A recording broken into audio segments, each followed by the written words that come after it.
Hello friend, स्वागत है आपका हमारे चैनल टारगेट विद रवीम। फ्रेंड, आज हम बात करने वाले हैं एसएससी सीएचएसएल 2018 के 6 मार्च के फर्स्ट शिफ्ट के पेपर की। फ्रेंड, आज हम जनरल अवेयरनेस क्वेश्चन को कंप्लीट डिस्कस करेंगे। ओके फ्रेंड, यहाँ मैं एक एक क्वेश्चन करके सारे क्वेश्चन को डिटेल में डिस्कस करूंगा और उससे जो एडिशनल क्वेश्चन बनेंगे हम उसको भी साथ साथ देखते चलेंगे। फ्रेंड, जनरल अवेयरनेस को करने का सबसे अच्छा और इफेक्टिव मेथड यही होता है कि आप जिस भी कॉम्पिटिटिव एग्जाम की तैयारी कर रहे हैं उसके प्रीवियस ईयर क्वेश्चन को कर जाएं। फ्रेंड, प्रीवियस ईयर क्वेश्चन बहुत इंपॉर्टेंट होते हैं। आपने अगर प्रीवियस ईयर क्वेश्चन कर लिया तो आपका 70% काम तो ऐसे ही हो जाता है। ओके फ्रेंड, तो आइए हम 2020 की तैयारी को बूस्ट करने के लिए 2018, 17 और बाकी शिफ्टों के पेपर को धीरे धीरे डिस्कस करेंगे। आज हम 6 मार्च 2018 के पेपर को डिस्कस करने वाले हैं। ओके, तो फ्रेंड वीडियो को एंड तक देखिएगा और आपको मैं गारंटी देता हूं कि आप इस 25 क्वेश्चन से 75 क्वेश्चन सॉल्व कर पाएंगे अगर आपने पूरे वीडियो को अच्छे से देखा। और फ्रेंड, इसकी जो पीडीएफ फाइल है आप वीडियो के नीचे डिस्क्रिप्शन से डाउनलोड कर सकते हैं। ओके फ्रेंड, तो फ्रेंड वीडियो को हम शुरू करते हैं। फ्रेंड, हमारा पहला क्वेश्चन है, निम्नलिखित में से कौन सा एक भौगोलिक सूचक नहीं है। ओके, अब हम भौगोलिक सूचक को डिस्कस कर लेते हैं। फ्रेंड, भौगोलिक सूचक बेसिकली एक प्रकार का सर्टिफिकेट होता है जो भारत सरकार द्वारा किसी वस्तु या खाद्य पदार्थ को दिया जाता है। ये उन्हीं खाद्य पदार्थ या वस्तुओं को दी जाती है जिनका कोई ऐतिहासिक या सांस्कृतिक महत्व होता है। फ्रेंड, बेसिकली ये 4 कैटेगरी में दिया जाता है: agriculture goods, handicrafts, manufacture product और खाद्य सामग्री। एग्रीकल्चर गुड्स मीन्स होता है जिनका खेती की जाती है, जैसे किसी प्रकार की चाय पत्ती हुई, चावल हुआ। ओके, हैंडीक्राफ्ट्स मीन्स होता है जो फ्रेंड जो साड़ियों में किसी खास प्रकार की पेंटिंग हुई, प्रिंटिंग हुई, या मतलब जो शॉल में जो कढ़ाई बुनाई की जाती है उस प्रकार की चीज़। आपका मैन्युफैक्चर प्रोडक्ट में आता है फ्रेंड जिसका निर्माण फैक्ट्री में होता है, जैसे आपका परफ्यूम हुआ, वाइन हुआ। ओके, और खाद्य सामग्री में आता है फ्रेंड जो खाने वाली वस्तुओं, जैसे बंगाल का रसगुल्ला जीआई टैग में है, फिर आपका फ्रेंड बीकानेरी भुजिया जीआई टैग में है। ओके फ्रेंड, हाल ही में हमारे 2020 में मणिपुर के काले चावल और कश्मीर के केसर को जीआई टैग मिला है। ओके, अब हम अपने क्वेश्चन पे आते हैं। फ्रेंड, क्वेश्चन पूछ रहा है कौन सा एक भौगोलिक सूचक नहीं है। ओके, तो फ्रेंड कानीसावी, नागा मिर्च, मैसूर सिल्क ये सब जीआई टैग प्राप्तकर्ता वस्तुएं हैं, जबकि ये दार्जिलिंग की बासमती है फ्रेंड, इसको जीआई टैग नहीं मिला है। दार्जिलिंग की चाय को मिला है, वहाँ की चाय पत्ती, वहाँ की बासमती को नहीं। ओके, और फ्रेंड एक फैक्ट याद रखिएगा, इसकी शुरुआत 2005 से हुई थी और जीआई टैग पाने वाला पहला वस्तु जो है दार्जिलिंग की चाय है। ओके फ्रेंड, आई होप अब जीआई टैग से रिलेटेड कोई भी डाउट आपके मन में नहीं होगा। तो फ्रेंड चलते हैं अपने नेक्स्ट क्वेश्चन की ओर। फ्रेंड, नेक्स्ट क्वेश्चन है, विनिवेश आयोग के प्रथम अध्यक्ष कौन थे। तो फ्रेंड, विनिवेश आयोग के प्रथम अध्यक्ष जीवी रामकृष्ण थे। फ्रेंड, विनिवेश आयोग 1996 में स्थापित एक गैर संवैधानिक और सलाहकारी प्रकृति का आयोग था। ओके फ्रेंड, अब ये विनिवेश क्या होता है, तो फ्रेंड विनिवेश को आप इस प्रकार समझिए कि सपोज कोई कंपनी है, किसी देश में कार्यरत है। ओके, कोई कंपनी है जो किसी देश में काम करती है, तो फ्रेंड अगर उस कंपनी ने कोई खराब प्रोडक्ट बनाया तो उस देश की सरकार उसका विरोध करेगी। ओके, ये तो जायज़ सी बात है। तो फ्रेंड अगर किसी सरकार द्वारा किसी कंपनी के नीतियों का योजनाबद्ध रूप से किया जाने वाला जो बहिष्कार होता है उसी को आपका विनिवेश कहा जाता है। ओके, विनिवेश, इसका इंग्लिश होता है फ्रेंड डिसइन्वेस्टमेंट। ओके फ्रेंड, आप डेफिनेशन देख सकते हैं। तो फ्रेंड विनिवेश आयोग का जो अध्यक्ष कौन थे, प्रथम जीवी रामकृष्ण थे। कब स्थापित हुआ था याद रखिएगा, 1996। और फ्रेंड ये गैर संवैधानिक निकाय था। ओके फ्रेंड, ये गैर संवैधानिक इस प्रकार के जो क्वेश्चन बहुत एग्जाम में आते हैं फ्रेंड, आपको 4 इंस्टीट्यूशन दे देगा और बोलेगा कौन सा संवैधानिक नहीं है या कौन सा संविधिक है। ओके, तो आप इसको ध्यान रखेंगे, ये किस प्रकार का विनिवेश आयोग गैर संविधिक है। ओके, ठीक है, और सलाहकारी प्रकृति का है। कब हुआ था, 1996 में। ठीक है, चलते हैं नेक्स्ट क्वेश्चन की ओर।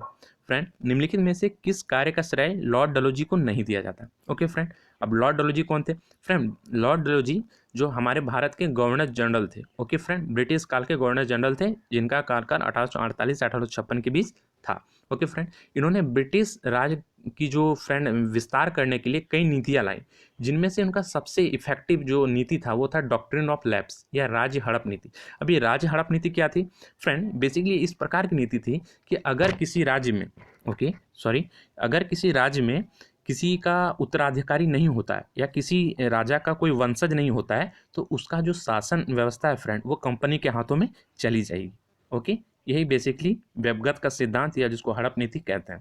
ओके फ्रेंड, तो यहाँ क्वेश्चन देखिए, निम्नलिखित में से किस कार्य का श्रेय लॉर्ड डलहौजी को नहीं दिया जाता। ओके, तो फ्रेंड इस लॉर्ड डलहौजी ने इसी व्यवगत का सिद्धांत का उपयोग करते हुए पंजाब, जेतपुर और सतारा का विलय कर लिया था, लेकिन फ्रेंड वो मैसूर का विलय करने में असफल रहा इस नीति के तहत। ओके, तो ये कौन सा नहीं किया गया, तो मैसूर का विलय लॉर्ड डलहौजी के द्वारा नहीं किया गया था, ये हमारा आंसर होगा। ओके, मैसूर का विलय। चलते हैं नेक्स्ट क्वेश्चन की ओर।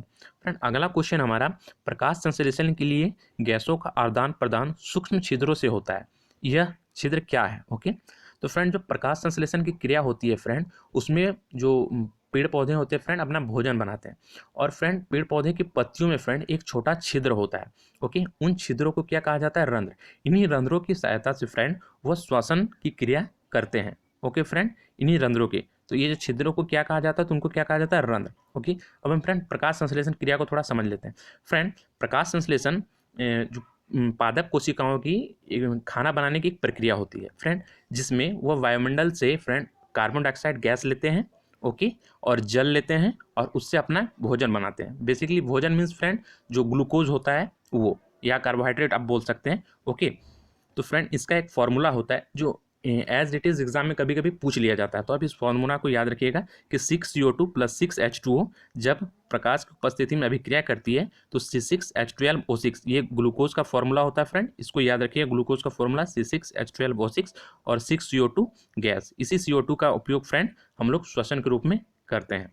ओके, आई होप आप प्रकाश संश्लेषण क्रिया को समझ गए होंगे। ओके फ्रेंड, नेक्स्ट क्वेश्चन पे चलते हैं। फ्रेंड नेक्स्ट क्वेश्चन हम लोग का है, कौन सा कथन सही है? ओके, तो 1930 के दशक के शुरुआत में नायलॉन का निर्माण कोयले, जल तथा वायु से किया गया था। सही है। नायलॉन प्रथम रूप से संश्लेषित रेशा था। नायलॉन रेशा प्रबल, प्रत्यक्ष तथा हल्का होता है। थोड़ी इसके बारे में हम जान लेते हैं फ्रेंड नायलॉन का आविष्कार जो फ्रेंड वॉलेस क्रेथर्स ने किया था। इसका जो फ्रेंड आविष्कार जो है 1935 में किया गया था। ओके, इसमें जो उपयोग किया जाने वाला पदार्थ होता है वो क्या होता है फ्रेंड? पॉलीएमाइड। और एक बात याद रखें फ्रेंड, नायलॉन जो है मानव द्वारा निर्मित पहला मानव निर्मित रेशा है। याद रखिएगा, पहला मानव निर्मित रेशा क्या है? नायलॉन। ओके, इसमें क्या उपयोग किया जाता है? पॉलीएमाइड। कब आविष्कार किया गया था? 1935 में। किसके द्वारा किया गया था? तो वॉलेस क्रेथर्स। ओके फ्रेंड एग्जाम में जीके क्वेश्चन को करने के लिए आपको कब, क्यों और कैसे, ये तीनों फैक्ट याद होने चाहिए। ओके, एग्जाम में अगर उस तरह का क्वेश्चन नहीं भी आते फिर भी आपको बेसिक नॉलेज की जरूरत है फ्रेंड। ओके, तो आप सारी चीज़ों को समझना बहुत जरूरी है। ओके, चलते हैं नेक्स्ट क्वेश्चन की ओर। फिर नेक्स्ट क्वेश्चन है, कौन सा तत्व धम्म में वर्णित नहीं है? ओके फ्रेंड, तो माता पिता का आज्ञा पालन करना ये है, दान पुण्य करना ये है, भातृभाव ये है, संघ के प्रति आस्था, ये फ्रेंड धम्म में वर्णित नहीं है। Okay friend, next question.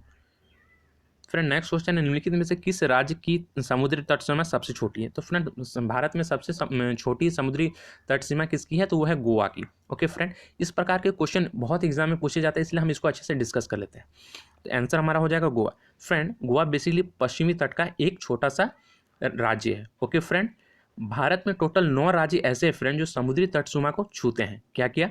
Gujarat, Andhra Pradesh, Tamil Nadu, Kerala, Maharashtra, Orissa, पश्चिम बंगाल, कर्नाटक और गोवा, जिसमें आपको 2 ही याद रखना है, गुजरात जिसकी सीमा सबसे लंबी है और गोवा जिसकी सीमा सबसे छोटी है। याद रखिएगा 160 किलोमीटर के।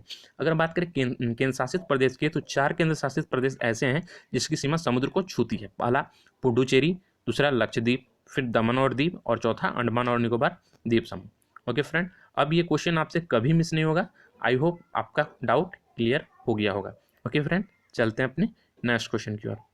फ्रेंड निम्नलिखित में से किस व्यक्ति को नागरिकों को दिए जाने वाले दूसरे सर्वोच्च वीरता पुरस्कार उत्तम जीवन रक्षा पदक से सम्मानित किया गया था? फ्रेंड जो मैंने वीरता के लिए जो पुरस्कार दिया जाता है फ्रेंड, वो 2 कैटेगरी में दिया जाता है। एक जो फ्रेंड जो मिलिट्री पर्सनल्स को दिया जाता है, ओके, और दूसरा आम नागरिकों को। तो ये पूछा है आम नागरिकों को दिया जाने वाला दूसरा सर्वोच्च वीरता पुरस्कार किसको दिया गया था? ओके, तो ये दिया गया था सलीम गफूर शेख को। ओके फ्रेंड, आइए इसको देख लेते हैं थोड़ा। वीरता पुरस्कार के अंतर्गत एक होता है राष्ट्रीय वीरता पुरस्कार, दूसरा होता है जीवन रक्षक पदक श्रृंखला। तो फ्रेंड जो जीवन रक्षक पदक श्रृंखला है उसका दूसरा नंबर का है उत्तम जीवन रक्षा पदक। आपको इसके बारे में क्वेश्चन में पूछा गया था। ओके, चलते हैं नेक्स्ट क्वेश्चन में। फ्रेंड नेक्स्ट क्वेश्चन है, कौन सा स्थान गौतम बुद्ध से संबंधित नहीं है? तो गौतम बुद्ध को थोड़ा डिस्कस कर लेते हैं, फिर हम क्वेश्चन पे आते हैं। फ्रेंड गौतम बुद्ध जो है भारत में बौद्ध धर्म के संस्थापक थे। ओके फ्रेंड, इन्हीं ने बौद्ध धर्म को चलाया था। बात करें गौतम बुद्ध की, तो फ्रेंड इनका जन्म 563 ईसा पूर्व में कपिलवस्तु के लुम्बिनी नामक गांव में हुआ था। इनका जो फ्रेंड पिता का नाम था सुद्धोधन था, माता का नाम महामाया। याद रखिएगा फ्रेंड, इनकी माता की मृत्यु इनके जन्म के कुछ ही दिनों में हो गई थी। इसके पश्चात इसकी जो लालन पालन जो फ्रेंड इसकी सौतेली माँ प्रजापति गौतमी ने की थी, जो रिश्ते में इसकी मौसी लगती थी। ओके, बुद्ध के बचपन का नाम याद रखिएगा फ्रेंड सिद्धार्थ था, और उनके घोड़े का नाम कंथक था, उनकी पत्नी का नाम यशोधरा था, और उनके सारथी का नाम चन्ना था। घोड़े का नाम याद रखिएगा फ्रेंड, ये हम बहुत बार एग्जाम में पूछा जा चुका है। बौद्ध धर्म से रिलेटेड एक और चीज़ पूछी जाती है फ्रेंड कि बौद्ध संगीतियाँ कब और किसके शासनकाल में आयोजित की गई थी, ये बहुत इंपॉर्टेंट है। ओके, तो आइए हम डिस्कस कर लेते हैं। फ्रेंड याद रखिएगा टोटल 4 बौद्ध संगीति हुई थी। पहला बौद्ध संगीति फ्रेंड राजगृह में हुआ था, वो अजातशत्रु के टाइम में हुआ था। दूसरा बौद्ध संगीति वैशाली में हुआ था, कालाशोक के टाइम में। तीसरा बौद्ध संगीति फ्रेंड पाटलिपुत्र में हुआ था, अशोक के टाइम में। और चौथा बौद्ध संगीति कुंडल वन में हुआ था, कनिष्क के टाइम में। याद रखिएगा फ्रेंड, इसी चौथे बौद्ध मतलब जो चौथे बौद्ध संगीति में ही बौद्ध धर्म 2 भागों में बांट गया था, हीनायान और महायान शाखा। ओके, इसी चतुर्थ बौद्ध संगीति में ये बढ़ गया था 2 भागों में। और याद रखिएगा एक बात फ्रेंड, प्रथम बौद्ध संगीति जो राजगृह में हुई थी फ्रेंड, उसका जो अध्यक्षता कौन किया था, वो महाकश्यप ने किया था। ये वाला क्वेश्चन पूछा गया, इसलिए मैंने आपको बता दिया। ओके, अब क्वेश्चन पे आते हैं, कौन सा संबंध बौद्ध धर्म से नहीं है। तो फ्रेंड जो सारनाथ है ये बौद्ध धर्म से संबंधित है, क्योंकि सारनाथ में ही जो गौतम बुद्ध को जब ज्ञान की प्राप्ति हुई थी तब उन्होंने पहला उपदेश कहाँ दिया था, अपना सारनाथ में। दूसरा है फ्रेंड बोध गया।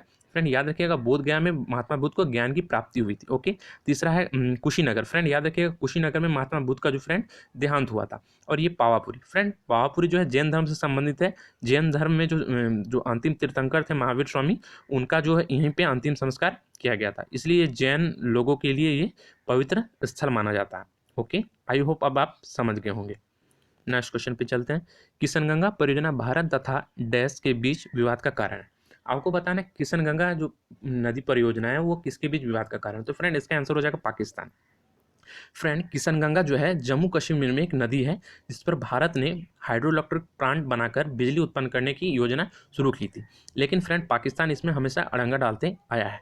बात करें ये किस कहाँ है, तो फ्रेंड ये जम्मू कश्मीर में है। ओके, बांदीपुर से 5 किलोमीटर उत्तर की दिशा में है, और इसकी जो क्षमता है हाइड्रो प्लांट की वो 330 मेगावाट बिजली पैदा करने की है। ओके फ्रेंड, याद रखिएगा। और एक फैक्ट है फ्रेंड, इस जो किशनगंगा नदी जो जम्मू कश्मीर में है, इसको पाकिस्तान में फ्रेंड नीलम नदी के नाम से जाना जाता है। ये एग्जाम में पूछा हुआ क्वेश्चन है कि किशनगंगा नदी को पाकिस्तान में किस नाम से जाना जाता है, तो नीलम नदी।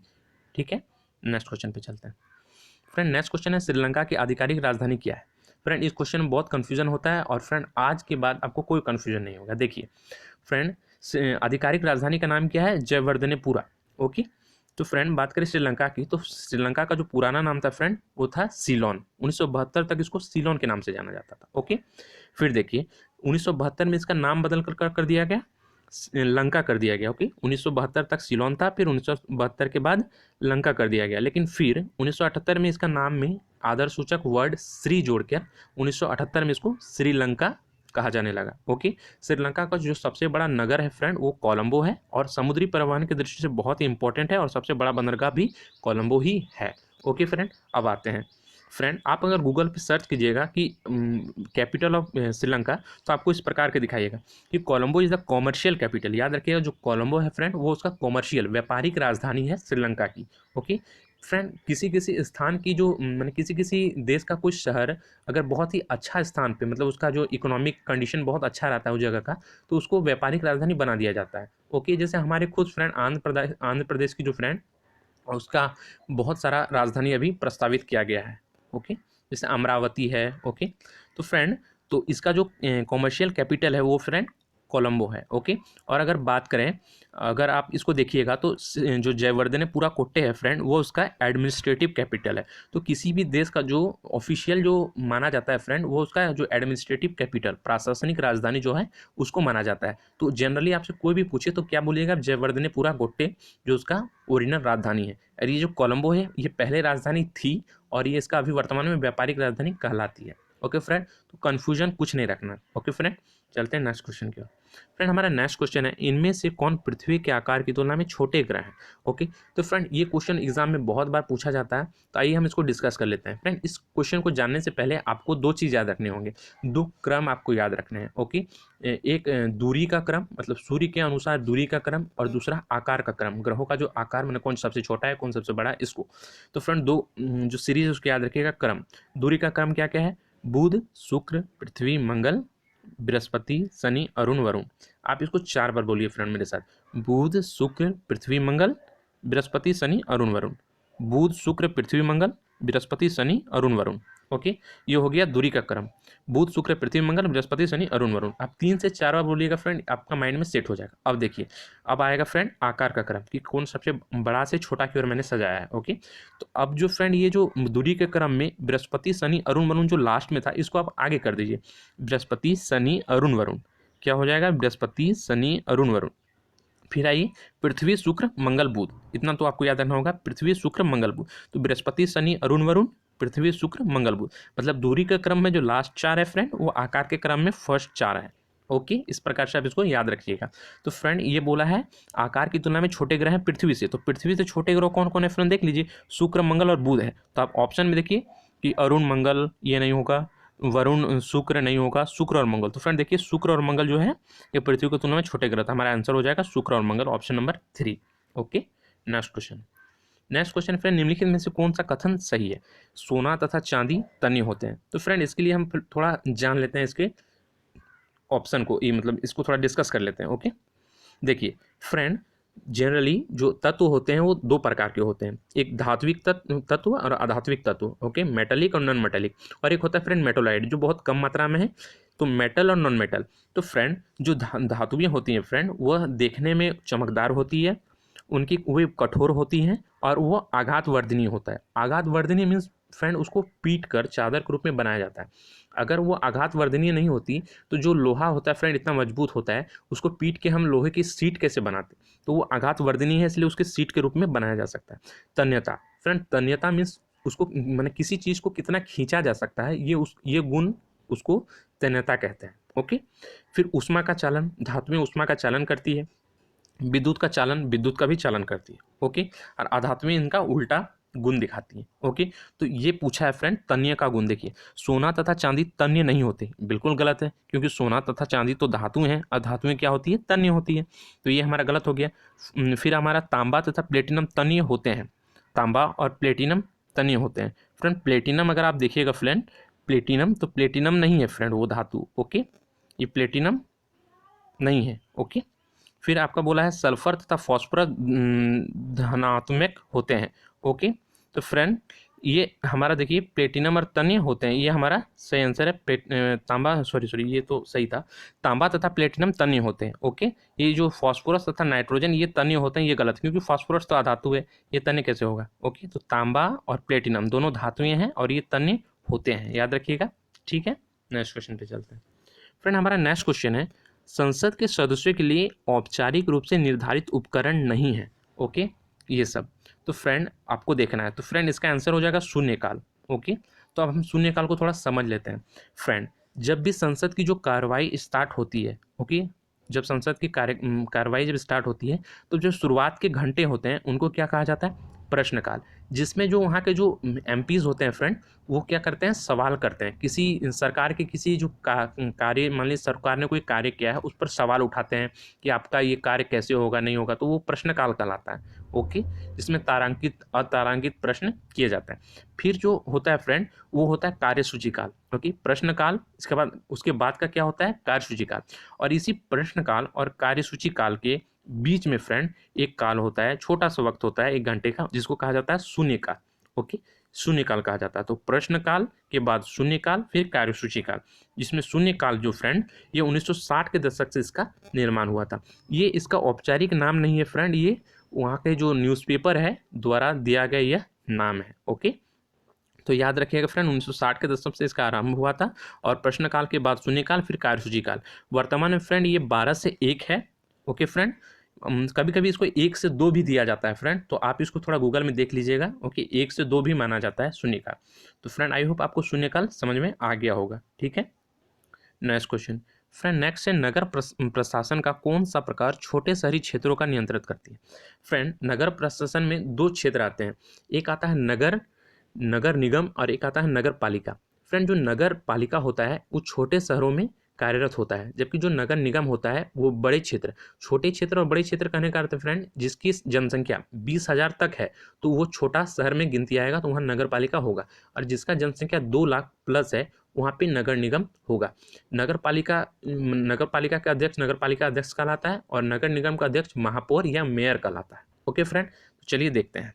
तो फ्रेंड जो ये बोला छोटा शहर में क्या मैंने कहा, नगर पालिका होता है। आप देख सकते हैं नगर पालिका 20,000 से अधिक आबादी तक के लिए माना जाता है। जो नगर निगम होता है वो 2 लाख से अधिक आबादी के लिए माना जाता है। Okay, next question.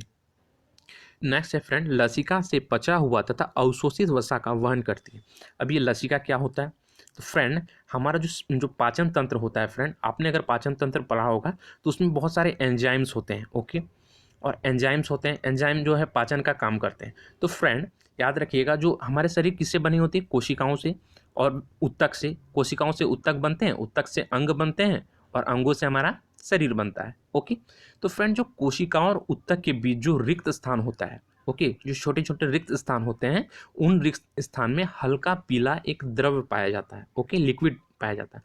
उसी लिक्विड को क्या कहा जाता है, लसिका, इंग्लिश में कहते हैं लिम्फ। ओके, मैंने क्या कहा, कोशिका और उत्तकों के मध्य रिक्त स्थानों में हल्का पीला द्रव पाया जाता है जिसको लसिका या लिम्फ कहा जाता है।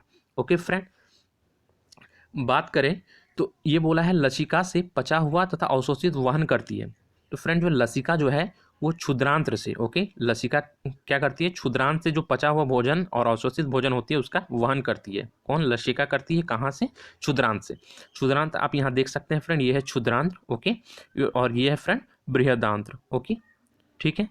तो फ्रेंड ये एक बात में कन्फ्यूजन होता है फ्रेंड बच्चों को कि क्षुद्रांत को ही छोटी आंत कहते हैं। आप में इसमें कन्फ्यूजन, मैं पहले कन्फ्यूज होता था कि क्षुद्रांत अलग है छोटी आंत अलग है, फिर पता चला कि क्षुद्रांत ही छोटी आंत है और जो बृहदांत्र है वही बड़ी आंत है। ओके, बृहदांत्र को बड़ी आंत कहते हैं, क्षुद्रांत को छोटी आंत कहते हैं, इसमें कोई कन्फ्यूजन नहीं। ओके फ्रेंड, तो भोजन का अगर एक क्वेश्चन और बनता है फ्रेंड इससे कि भोजन का पाचन सबसे अधिक समय तक कहाँ होता है, तो उसका आंसर हो जाएगा क्षुद्रांत में। क्षुद्रांत में ही सबसे अधिक समय तक भोजन पाचन होता है, सबसे ज़्यादा अवशोषण भी यहीं पे होता है, क्षुद्रांत। तो आई होप आपको क्लियर हो गया होगा। याद रखिए फ्रेंड लसिका जो है क्षुद्रांत से पचा हुआ भोजन का वहन करती है। ठीक है, नेक्स्ट क्वेश्चन पे चलते हैं। नेक्स्ट क्वेश्चन है, प्रधानमंत्री एलपीजी पंचायत योजना के अंतर्गत अगले 1.5 वर्ष में देश में कितने प्रधानमंत्री एलपीजी पंचायत का आयोजन किया जाएगा? तो फ्रेंड अगले 1.5 वर्ष में, फ्रेंड ये जो पेपर 2018 का है तो ये उस टाइम का ये करंट अफेयर था, तो आपने अभी ये डाटा थोड़ा अलग हो सकता है अभी के टाइम में, इसलिए ये तभी का है। ओके, तो फ्रेंड ये 1 लाख एलपीजी पंचायत का गठन करने वाला था उस टाइम 2018 में। ओके, तो फ्रेंड ये क्या है, एलपीजी पंचायत योजना क्या है फ्रेंड, जो फ्रेंड एलपीजी जो कनेक्शन दिया जा रहा था उसके तहत ही फ्रेंड, मतलब एलपीजी जो कनेक्शन दिया जाता है तो उसमें सुगम बनाने के लिए एलपीजी पंचायत का निर्माण किया गया, जिससे लोग एलपीजी पंचायत में जाके जो उज्ज्वला योजना के तहत जो सिलेंडर लेना था उसको आसानी से ले सकते थे, इसीलिए एलपीजी पंचायत का आयोजन किया गया था। ओके, सुविधाजनक बनाने के लिए जो प्रधानमंत्री उज्ज्वला योजना है उसको। ठीक है, नेक्स्ट क्वेश्चन, ये भी उस टाइम का फ्रेंड करंट अफेयर था तो आप स्किप कर सकते हैं। ठीक है, क्या बोला है, 19 दिसंबर 2017 में विदेश व्यापार नीति की मध्य अवधि की समीक्षा जारी की गई। समीक्षा में यह घोषणा की गई कि भारत स्कीम से आयोजित सेवाओं की योजना मर्चेंडाइज एक्सपोर्टर्स की प्रोत्साहन दर की कितनी प्रतिशत होगी? तो इसका आंसर है फ्रेंड आपका 2%। ओके, नेक्स्ट क्वेश्चन, देश में ही बने परिवहन विमान सारस के उन्नत संस्करण का क्या नाम है? फ्रेंड सारस जो है भारत निर्मित एक विमान है, लाइट वेट विमान है फ्रेंड, जिसका निर्माण NAL okay national aeronautics laboratory ने किया है। ओके, तो इसका उन्नत किस्म का, मतलब इसका जो हाइब्रिड जो मॉडल है उसका नाम पूछा गया है।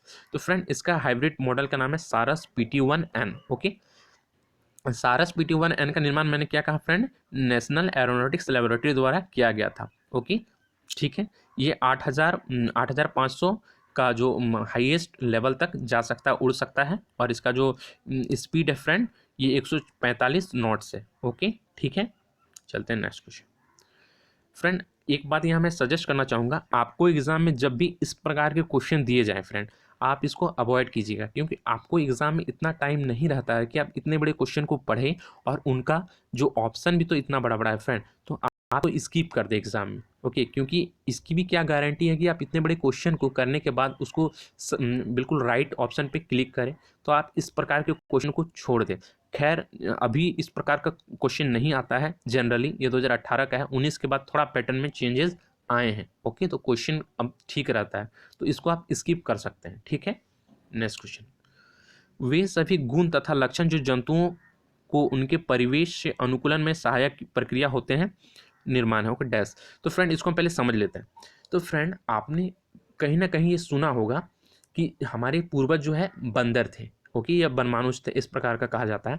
तो फ्रेंड जो हम मतलब समय के साथ जो उनके शरीर में परिवर्तन हुआ, इसके बाद हम लोग जैसे अभी हैं इस तरह हम लोग पहले नहीं थे, तो समय के साथ परिवर्तन के साथ हम लोगों का इस प्रकार का अंग एवं शरीर का विकास हुआ। तो अब सुनिए, तो फ्रेंड वे सभी गुण जो आदिम जीवों से लाखों करोड़ों वर्ष के क्रमिक रूप से परिवर्तन के दौरान एक अलग प्रजाति बनती है, उसको क्या कहा जाता है, उद्विकास कहा जाता है, इवोल्यूशन, ओके। यहाँ पिक्चर में आप देख सकते हैं, पहले इस प्रकार का था, फिर इस प्रकार का हुआ, फिर ऐसे अभी हम इस प्रकार के हैं, और भविष्य में भी हो सके कुछ और परिवर्तन आ जाए। तो फ्रेंड ये क्रमिक रूप से जब किसी प्रजाति में परिवर्तन आता है क्रमिक रूप से, तो उससे एक नई प्रजाति का जन्म होता है, और इस प्रक्रिया को क्या कहा जाता है, उद्विकास कहा जाता है या इवोल्यूशन कहा जाता है, ओके। तो आपको पता चल गया क्या है ये उद्विकास की प्रक्रिया क्या होती है। वे सभी गुण तथा लक्षण जो जंतुओं को उनके परिवेश में अनुकूलन में सहायक करते हैं वो उद्विकास कहलाते हैं। आई होप आप समझ गए होंगे।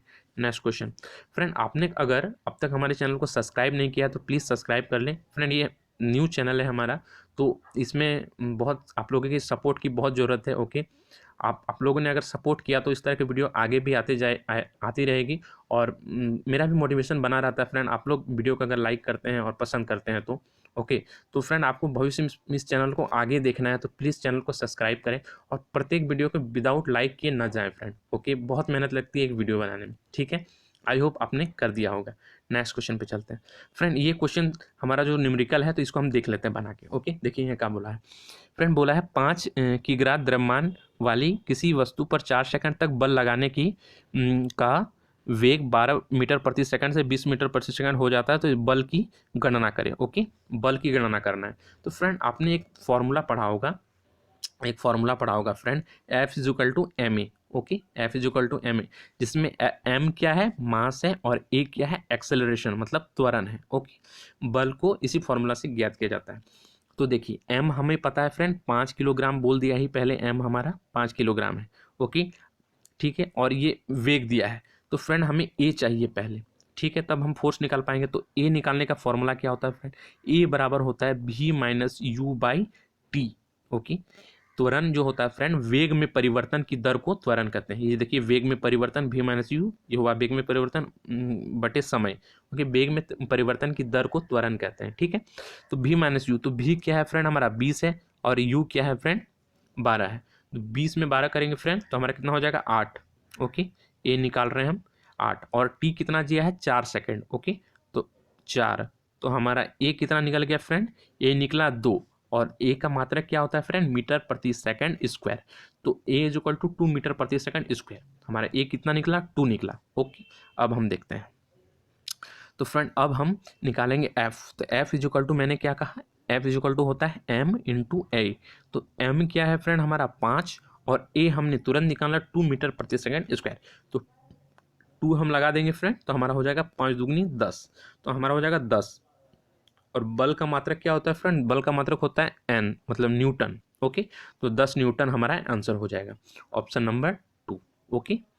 तो फ्रेंड मतलब अभी न्यूमेरिकल कम देखने को मिलते हैं हमें एग्जाम में, बट 2018 के पहले थोड़ा लेवल अप था, इसीलिए इस प्रकार के क्वेश्चन हमें मिल रहा है, ओके। मैं आगे 2019 और 20 के भी क्वेश्चन को डिस्कस करूंगा फ्रेंड, लेकिन कुछ 18 को करने के बाद आप लोग सपोर्ट करते रहिए, ओके। नेक्स्ट क्वेश्चन पे चलते हैं। नेक्स्ट क्वेश्चन है फ्रेंड हमारा, माइक्रोसॉफ्ट वर्ड में मूलतः 2 प्रकार की फॉर्मेटिंग होती है, कैरेक्टर फॉर्मेटिंग और पैराग्राफ फॉर्मेटिंग। फ्रेंड याद रखिएगा माइक्रोसॉफ्ट जो वर्ड होता है उसमें 2 प्रकार का फॉर्मेटिंग होता है, एक कैरेक्टर फॉर्मेटिंग और एक आपका पैराग्राफ फॉर्मेटिंग और कैरेक्टर फॉर्मेटिंग, ओके। 2 प्रकार की फॉर्मेटिंग होती है। आपने अगर कंप्यूटर का थोड़ा सा भी बेसिक नॉलेज या कोर्स किया होगा तो आपको पता होगा ये बात, ठीक है। तो फ्रेंड हमारे चैनल को सब्सक्राइब करें। ओके, आपने अब तक नहीं किया तो प्लीज़ चैनल को सब्सक्राइब कर ले। ओके, तो ठीक है, अब हमारा ये PDF आपको डिस्क्रिप्शन में मिल जाएगा फ्रेंड, उसको डाउनलोड कर लें और नोट्स कर लीजिएगा जो आपको इंपॉर्टेंट पॉइंट लगे। ओके, और फ्रेंड एक ये आपका कमेंट क्वेश्चन है फ्रेंड, इसका जवाब आपको कमेंट में देना है। ओके, आप क्वेश्चन देख लीजिए, ये SSC 2011 में आया है, ये CGL का फ्रेंड क्वेश्चन है। ओके, 2011 का, तो आप इसको आप कमेंट में आंसर दे सकते हैं। ठीक है फ्रेंड, तो मिलते हैं इसके नेक्स्ट वीडियो में फ्रेंड। आप लोग सपोर्ट करते रहिए, हमारे चैनल को सब्सक्राइब करें और वीडियो को विदाउट लाइक की मत जाइए फ्रेंड, वीडियो को लाइक जरूर कर दे। ओके, तो फ्रेंड चलते हैं, इसके नेक्स्ट वीडियो में मिलते हैं और चैनल को सब्सक्राइब कर लें। थैंक यू, जय हिंद, जय भारत।